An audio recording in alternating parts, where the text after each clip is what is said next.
Hello mga kababayan, grabe ang init sa Pilipinas, no? Pati yung mga buko tumatayo na para ako naging San Goku.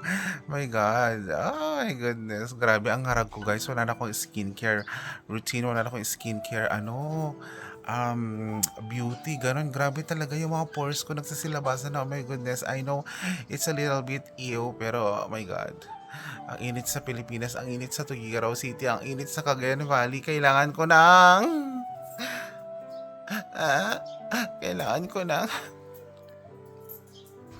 kailangan ko ng yung masarap, yung may lasa, manumis na miss.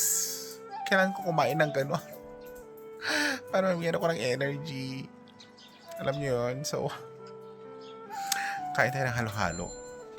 At utusan natin yung pamangkin kong bumili ng halo-halo. Diba? Guys, talaga no, nag-ibang anyo na talaga ako guys. As in, hindi ko na rin kilala yung sarili ko ngayon. Parang ibang-iba na ako guys. Parang nagmamukha akong yagit sa Pilipinas. Oh my goodness. Deng! Nong! Deng palambing man. Bili ka nga ng halo-halo natin. Libre, libre na kita. Ito na lang yung pera ko. Coins, apat. Please, pasuyo. Sabihin mo dagdagan yung yema. Huwag bigyan ng asukal. After niya makabili ng halo-halo, sasabihin ko siya ng surprise. Meron akong surprise sa kanya para bukas. So I think magiging masaya naman siya sa surprise ko sa kanya. So yun guys, halo-halo is the best time. I mean, it's the best food right now kasi grabe talaga yung init. Kaya kung meron kayong other source ng pampalamig dyan, please do so. Buko juice, mga ganon, take it. Mais con yelo, drink it, eat it. Mga ganon guys. Huwag kayo masyado muna sa mga mamantika. Huwag ka muna kayo makikifesta. Huwag muna kayo makikikasal kasi nga ang dami nyo kakainin, okay? Kailan pampalamig muna. So, tikman natin kung anong lasa ng halo-halo dito sa barangay namin. Kasi nabalitaan ko, ang dami-dami daw mga saho. Tignan natin. Ito na yung pamangkin ko. Mainit, no? Ay, Deng, meron pala akong news sa'yo. Gusto mong malaman? Gusto mo bang malaman ang news? Kuha ka na dyan ng isa. Kuha ka dyan ng isa. Patingin nga. Akin na lang yan. Kuha ka na lang ng isa. Eto guys, yung halo-halo nila. Ang daming yema. Crush ka siguro na nagbebenta. Sana konti lang yung asukal. Mukha naman siyang masarap. Parang loaded. May news ako sa'yo. Gusto mo bang malaman? Good news or bad news? Good news or bad news? Mamaya, pagkatapon mo dyan, sabihan kita. Anong gusto mo? Good news or bad news? Good news. Good news. Bad news muna. Malaya ka na. Wala. Malaya ka na. Pinapalaya na kita. Bukas, mag-swimming tayo Diyan? sa Peña Blanca. Hindi. Makapugot. Ha? Bakit? Exam di ko kala. May puntahan ba kayo bukas? May exam kayo? Exam di pa-license. License ng? Yung bigat. License ng? Pa-license ka. License ng alin? Mag-iitik? Ano? Ngayon ko student. Student license ng driving? Talaga? O di, wag ka na lang sumama. Baka na. Diba, wala na kaming choice. Si Inad ba kasama? Kasama yun bukas?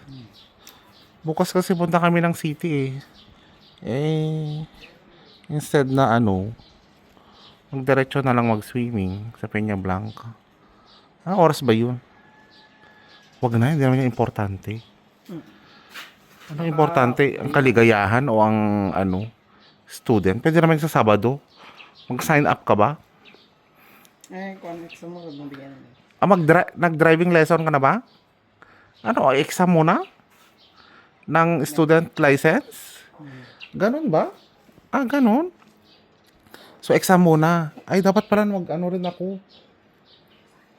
Para mag-ano rin ako ng sasakyan. Ayan, oh. Kabakante. Sige, galingan mo mag-drive para i-drive mo yung sasakyan.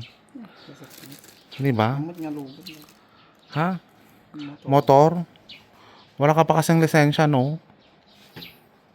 Sige, wala tayong magagawa. Marunong ako. Sige. Paano ka susunod? Wala ka namang lisensya. Di ba? Pag sa kanya, ka lang. Ayan, oh. Mata lang? Oo. Panglimahan naman yan, eh. O, inad, ako. O, tas kaming tatlo. O. Ano, laban-laban, bawi-bawi. Pinalaking sex bomb o ano? Bawi-bawi. Ah. Hayaan mo na saka na lang. Next time na lang. Bad news. Oo, yun na yung bad news. Ang sarap nung halo-halo. Alam nyo guys, ito rin talaga yung pinagmamalaki ng Pilipinas. When it comes to summer foodie. Talagang ang halo-halo is one of the best. One of the greatest, sweetest na pagkain. Kaya siguro nagugustuhan rin to ng mga foreigner. Pero I don't know lang kung sa Africa, magugustuhan nila to. Basta ang gagawin ko, magbabaon ako ng pangkuskus ng ice para gawan ko rin sila ng ganito very soon sa Africa. And they will try my Melvin's Halo Halo. Diba? Enjoy guys. Kayo din ha. Make sure na bumili kayo ng ganito. Pinasarap siya kasi marami siyang mga halo. May mga mangga, may mga sago. Kaya nga naalala ko yung mga mangga sa Africa eh. Kasi kapag hinog na yun, gawa sana ako ng mango shake, yung mga ganon. Pero, hindi na nangyari. Anyway guys, thank you so much for watching the vlog. Sana bukas makasama pa yung pamangkin ko kasi papasama ko sa kanila yung gitara. Magbabaon kami ng pagkain, mga ganun. At gusto ko rin ipakita sa inyo yung view. How's the view dun sa pupuntahan namin. So, ang Tugigaraw kasi walang masyadong mga beaches. Oo. Nasa northern part ang mga beaches na sa Santa Ana, Cagayan, Apari, ganun.